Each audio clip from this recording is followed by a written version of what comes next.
อันกระส่วนนี่จักพันก่อนนี่ส่วนหนึ่งแม่นจักพันลิตรหนึ่ง29อ๋อ โอเคเนาะเอา200,000นี่ให้พี่น้องเบิ่ง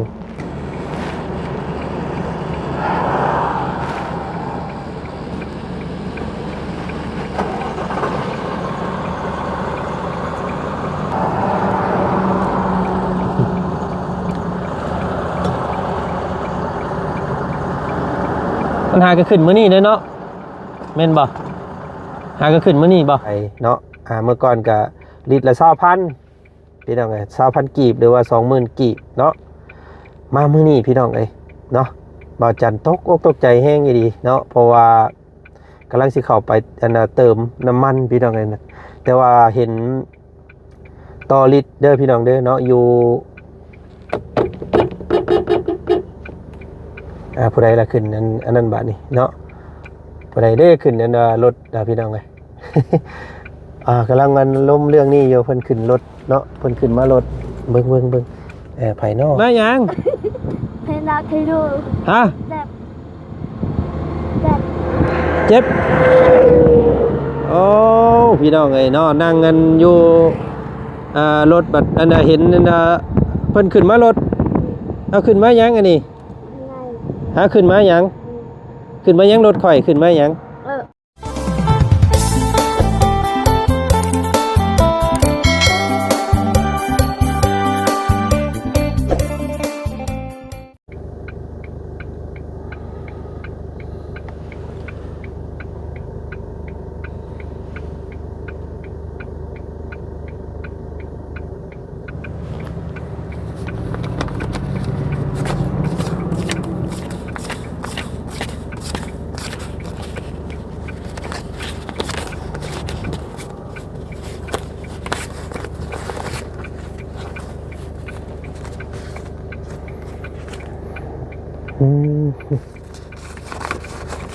กำลัง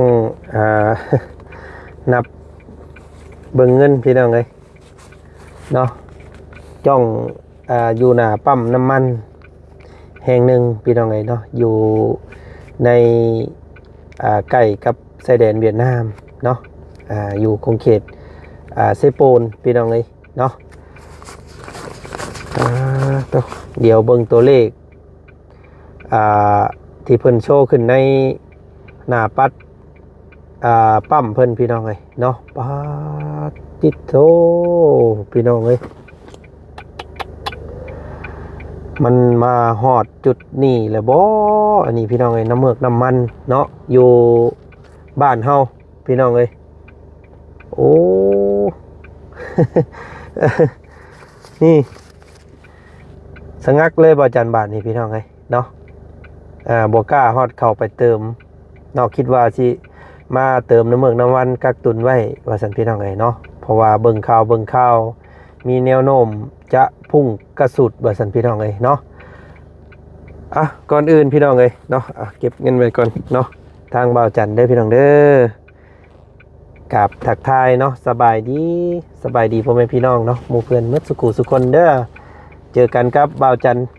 อีกคือเก่ามื้อนี้พี่น้องเอ้ยเนาะบรรยากาศตอนเที่ยง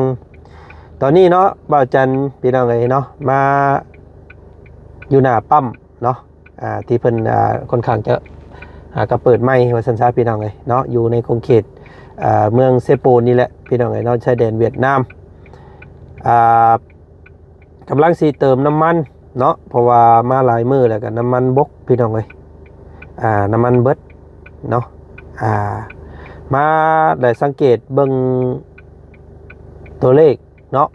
ต่อลิตรพี่น้องเอ้ยเนาะตอนนี้ถือว่าป้าสิเอิ้นว่าวิกฤตน้ำมันก็แม่นเด้อพี่น้องเอ้ยบาดนี้เนาะโพดโพบ่เคยเห็นจักเทื่อในราคานี่พี่น้องเอ้ยเนาะ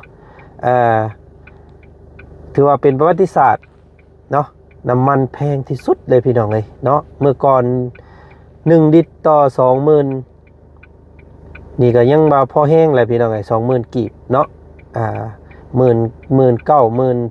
กีบนี่ถือว่ายังว่าแพงเลยแต่ก่อนพี่น้องเอ้ยเนาะอันนี้ถือว่าพุ่งกระสุดแบบว่า ในในค่ำคืนเดียวพี่น้องเอ้ยเนาะเมื่อวานก่อนนี่ว่าจันเติมไม่อยู่ยังปกติพี่น้องเอ้ยเนาะยังราคาเดิม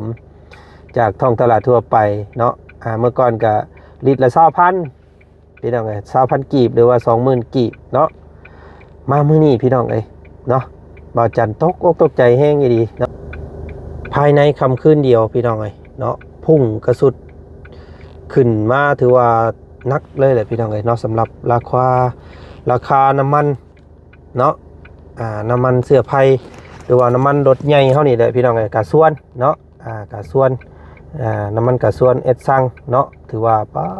โตทะลุขึ้นมามื้อนี้พี่น้องเอ้ยจากปกติเนาะลิตร1 9,000หรือว่า 20,000พี่น้องเอ้ยลิตรละ 20,000กีบเนาะขึ้นมา 29,800 กีบเนาะ 29,800 กีบหรือว่าตีไป 30,000 กีบต่อลิตรเนาะ30,000 กีบต่อลิตรเนาะถือว่าคิดเป็นเงินไทยตอนนี้680เนาะประมาณ58 บาทหรือว่า60 บาทต่อลิตรพี่น้องอยู่พังลาวเฮาเด้อตอนนี้พี่น้องเนาะวิกฤตถือว่าป้าโตเนาะกำลังว่าสิอวยรถเขาอันมาเติมน้ำมันพี่น้องมื้อนี้ก็เห็นราคาก็ท้อแทบสะงักเลยพี่น้องเนาะเติมไป500,000เนาะว่าจันเติมไป500,000ขึ้นมา3ขีดพี่น้องนอกจากปกติในขีดละแสนเนาะขีดที่ว่าอันหน้าปัดน้ำมันมันนี่นะเนาะอันนี้500,000ต่อ3ขีดเนาะเกือบบ่ฮอด3ขีดซ้ำ2ขีดกว่าพี่น้องถือว่าโอ้โตเนาะในรอบประวัติศาสตร์หรือว่าบ่เคยพ่อน้ำมันราคาประมาณนี้จักเทื่อบ่จันก็ได้เนาะหากะพบกับพ่อนี่แหละบาดนี้พี่น้องเฮ็ดนี่ได้เด้เนาะพ่อแม่พี่น้องชาวไร่ชาวนาชาวหัวชาวสวนเนาะต้องพบเจอกับน้ำมันแพงบาทนี่พี่น้องเลยเนาะผลจากสงครามพี่น้องเลยสงครามเนาะจากทางทวีปยุโรปหรือว่าตะวันออกกลางเพื่อนแหละพี่น้องเลยเนาะอิหร่านกับสหรัฐวาสันซาพี่น้องเลยตอนนี้ค่ะกำลังดูเดือดกันอยู่เนาะยังบ่มีท่าทีที่จะยุติวาสันซาเนาะเพราะว่าเพิ่นสู้รบกันแล้วก็เฮ็ดให้ราคาน้ำมันบาทนี้พี่น้องเลยเนาะเพราะว่าน้ำมันนี่มาจากทางเพิ่นเบิดเลยได้พี่น้องเลยเนาะส่วนใหญ่ตามที่ว่าจันเคยเบิ่งในข่าวเนาะเบิ่งในข่าวเห็นอิสราเอลเนาะหรือว่าอิหร่านพี่น้องเลยเนาะหลายๆประเทศที่ว่าอยู่ในทางนั้นแหละว่าซั่นซะเนาะอยู่ทางตะวันออกกลางเพิ่นแหละพี่น้องทวีปยุโรปเนาะอยู่ทางสหรัฐอเมริกาว่าพี่น้องเพิ่นว่าเนาะว่าจันก็เว้าบ่ค่อยถูกปานใดเนาะมีน้ำมันที่เพิ่นนำเลี้ยงออกมาส่งให้พวกเฮานี่พี่น้องเนาะก็ถือว่าสะเทือนและบาดนี้พี่น้องเนาะเพิ่นส่งมาให้บ่ได้เพราะว่ามันมีสงครามเด้เนาะมีพี่น้องหลายคู่หลายคนเพิ่นว่าอยากให้ทางว่าจันทีมงานเนาะพี่น้องเนาะข้ามไปเติมน้ำมันอยู่ไทยเนาะน้ำมันยังหลายอยู่ว่าสันทางนั้นพี่น้องเอ้ยเพิ่นว่าเนาะขึ้นคือกันอยู่บ่บาทนี้เนาะน้ำมันขึ้นอยู่บ่พี่น้องเอ้ยทางฝั่งไทยคอมเมนต์มาบอกนี่เด้อเนาะถ้าว่ายังราคาเดิมอยู่เนาะว่าจันกลับเมื่อนี่ว่าจันสิข้ามไปเติมไว้พี่น้องเอ้ยเพราะว่าอยู่พี่นี่ป้าโตเนาะขึ้นมาเกือบครึ่งพี่น้องจาก20,000เนาะจาก 20,000 กีบต่อลิตรเนาะขึ้นมา 30,000 กีบต่อลิตร30,000 กีบต่อลิตรพี่น้องป้าโตเนาะลิตรหนึ่ง 30,000 กีบหรือว่า60 บาทต่อลิตรพี่น้องเลยเนาะอยู่ฝั่งลาวเฮาเด้อเนาะตอนนี้ถือว่าพบพ่อแล้วพี่น้องก็เจอแล้วเนาะเจอปัญหาน้ำมันแพงแล้วยุคนี้ว่าซั่นซะถือว่าปี2026เนาะพี่น้องเนาะพบเจอกับน้ำมันพุ่งกระสุดพี่น้องเลยเนาะบ่แปลกใจเนาะพ่อแม่พี่น้องแถวกรุงเขตทางตามปั๊มน้ำมันทั่วไปพี่น้องไอ้เพิ่นเวลาเขาจะเติมน้ำมันหลายๆนี่มือก่อนเนี่ยเพิ่นจะบ่ให้เกินคนละ500,000 กีบต่อคนเนาะ แสนกีบต่อคนเพิ่นจะแบบว่าเพิ่นรอน้ำมันมันขึ้นแบบนี้แหละเนาะเป็นการค่าของพวกเพิ่นเนี่ยอันนี้ก็ได้พี่น้องโอ้ตายคักบาทนี่เนาะเมื่อราคาน้ำมันขาดตลาดเนาะหายากเลยก็เพิ่นก็สิได้อัพราคาแบบที่เลยพี่น้องเลยเนาะลิตรหนึ่ง29,080,000หรือว่าตีไปตัวเลขกลมๆลิตรละ30,000กีบต่อลิตรเด้อพี่น้องเด้อเนาะโอ้ยเนาะพี่น้องเอ้ย เอาเลยเด้อบาทนี่พี่น้องเอ้ยเนาะต้องนับเบิ่งเงินเบิ่งค่ำก่อนเนาะสิเข้าไปเติมน้ำมันแต่ละอันก็ได้เนาะราคานี่ก็ยังบ่แน่นอนเด้อพี่น้องเอ้ยว่าสิหยุดนิ่งเท่าราคานี้บ่เนาะสิมีแนวโน้มขึ้นไปเพิ่มเติมอีกบ่เนาะก็ยังบ่ฮู้เนาะตอนนี้ถือว่าป้าหนักแล้วพี่น้องเอ้ยเนาะหนักหน่วงตะนงในมือนี่เนาะมีเงิน100,000กีบนี่สามารถใช้ได้แค่3ลิตรพี่น้องเอ้ยเนาะปกติ5ลิตรว่าซั่นซะเนาะอันนี้ได้แต่3ลิตรได้พี่น้องเอ้ยบาทนี่ป้าโพดปกโง่มักแตงอีหลีเด้พี่น้องเอ้ยบาทนี่เนาะเฮ็ดจังไดเนาะสิบ่ได้ปะรถอันไว้ให้อันว่าสาวตาดำกับแม่ขี่มาโรงเรียนซื่อๆซะบ่บาดนี้พี่น้องสิบ่ได้เอามอเตอร์ไซค์ขึ้นมาคือหมู่ละบ่เนาะ เอาพี่น้องเอ้ยเนาะทางอื่นทางไกลเนาะทางฝั่งไทยหรือว่าทางทางเวียงเนาะทางปากเซหรือว่าทางสวรรณเขตเฮานี่เจอแล้วเด้อพี่น้องเอ้ยเนาะดิดละ30,000กีบเนาะดิดหนึ่ง29,800กีบพี่น้องเอ้ยเนาะ29,800กีบเนาะหรือว่า60บาทเนาะหรือว่า58บาทต่อลิตรแล้วเด้อพี่น้องเอ้ยเนาะสวรรณเขตเฮาในตอนนี้ถือว่าราคานี้แล้วพี่น้องเป็นเอกสารเนาะมา2ปั๊มแล้วพี่น้องไอ้ปั๊มที่แรกนะว่าจันเติมไปเมื่อเช้านี้500,000เนาะเติมไป500,000ได้3ลิตรอันได้อันบ่ฮอด3ขีดพี่น้องเอ้ยเนาะที่โตโพด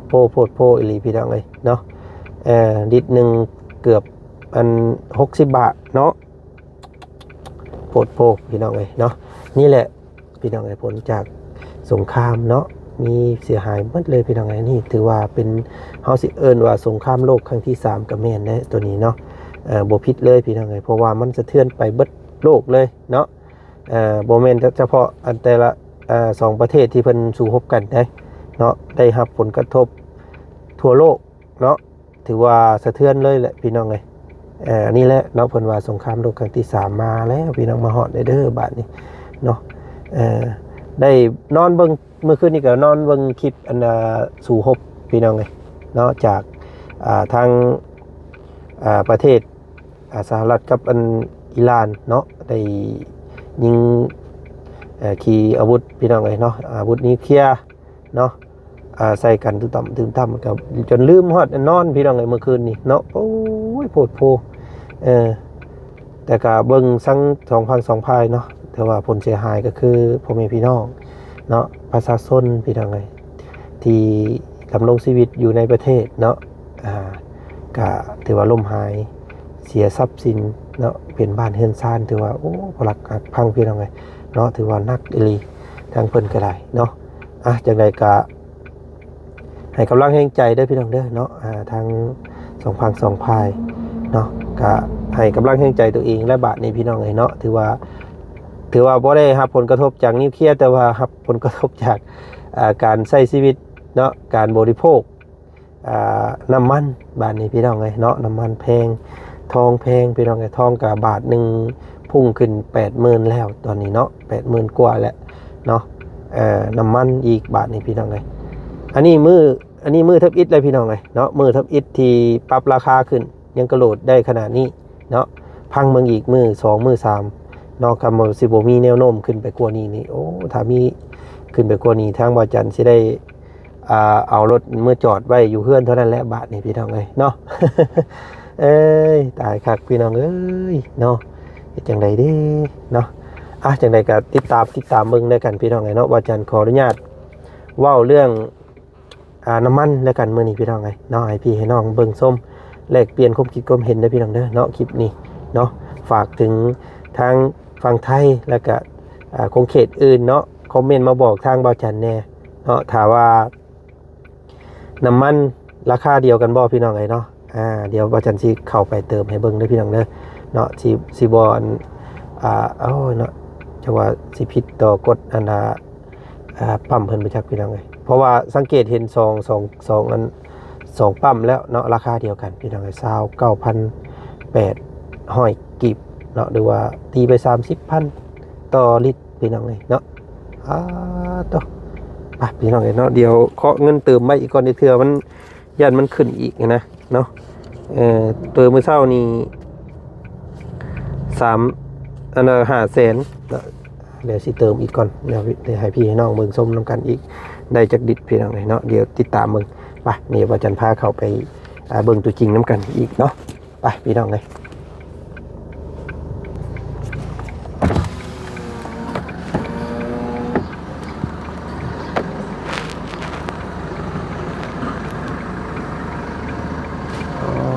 9,030เนาะ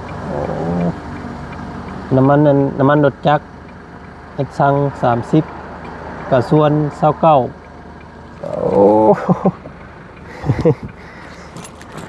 โหดเลยพี่น้องเลย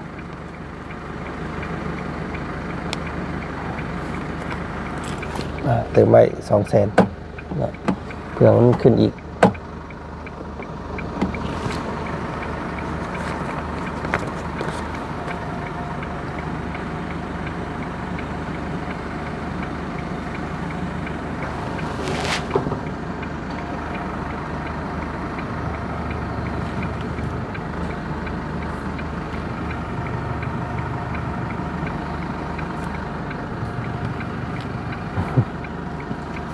200,000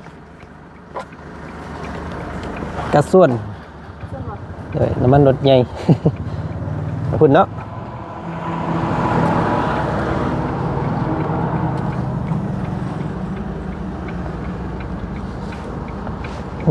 อันกระส่วนนี่จักพันก่อนนี่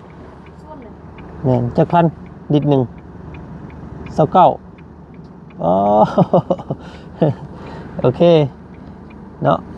เอา200,000นี่ให้พี่น้องเบิ่ง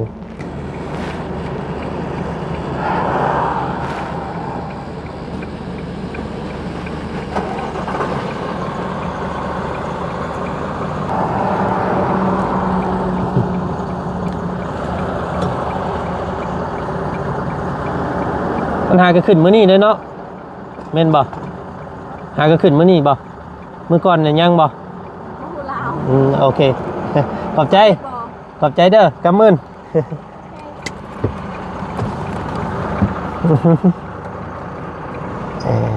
เป็นบุหูคมเล่าพี่น้องน้ำมันโอ้ยเนาะต่อถือว่าสุดๆพี่น้องน้ำมันเนาะเพราะว่ากำลังสิเข้าไปเติมน้ำมันพี่น้องเลยนะแต่ว่าเห็นต่อลิตรเด้อพี่น้องเด้อเนาะอยู่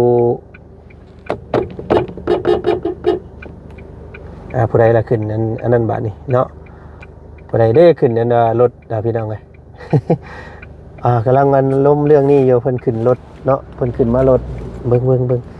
ภายนอกโอ้ฮัลโหลใครได้ขึ้นมารถนี่เอ้าขึ้นมายังเพลาเทดูฮะเจ็บโอ้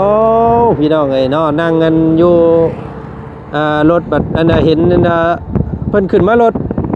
เอาขึ้นมายังอันนี้ขึ้นมายังรถข่อยขึ้นมายังใช่ฮะจะมาขายบ่ใช่เด็ดไงโอ้ยพี่น้องเอ้ยเนาะนั่ง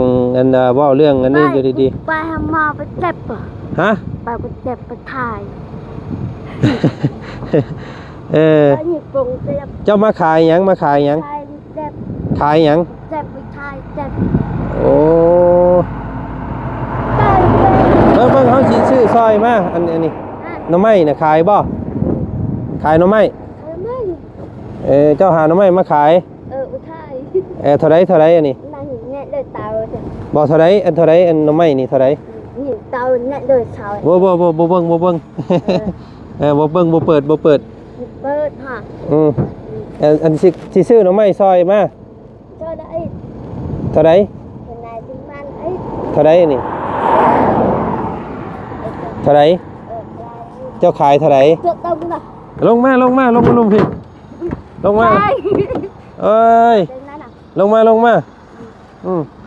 ถ่ายรูปกันไหม เอาน่ะอันหน่อไม้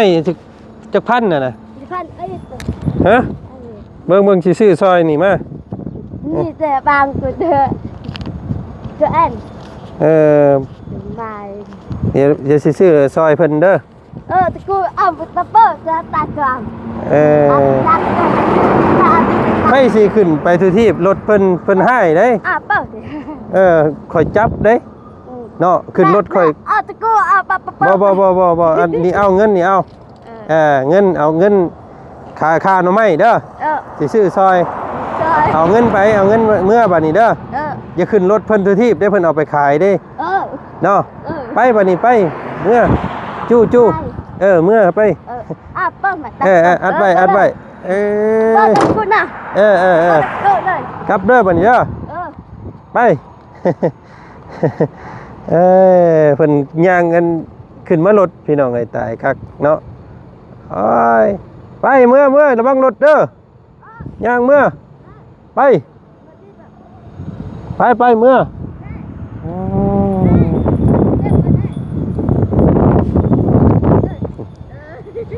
่อไประวังรถเด้อย่างโอ้ยพี่น้องเนาะว่าจันจอดอัดคลิปอยู่นี่เพราะว่าโหลดขึ้นรถบาทนี่พี่น้องเลยเนาะตกใจว่านึกว่าผู้ใดเนาะขึ้นมารถว่าสั่นพี่น้องไงเนาะขึ้นมาย่างรถขึ้นรถมันนั่งมาขายหน่อไม้เนาะสาวดูพี่น้องไงอันผู้ที่เคยเฮาเคยไปซอยเหลือเพิ่นนั่นแหละเนาะแม่สติเพิ่นบ่ค่อยดีปานใด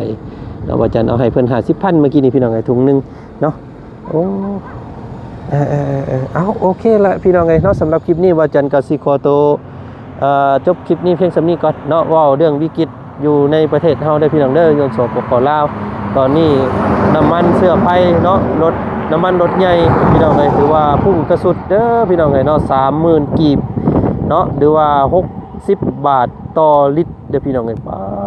ต่อ60 บาทไทยเนาะต่อ1ลิตรพี่น้องไงถือว่าป้าโตเนาะพ่อแม่พี่น้องชาวให้ชาวสวนชาว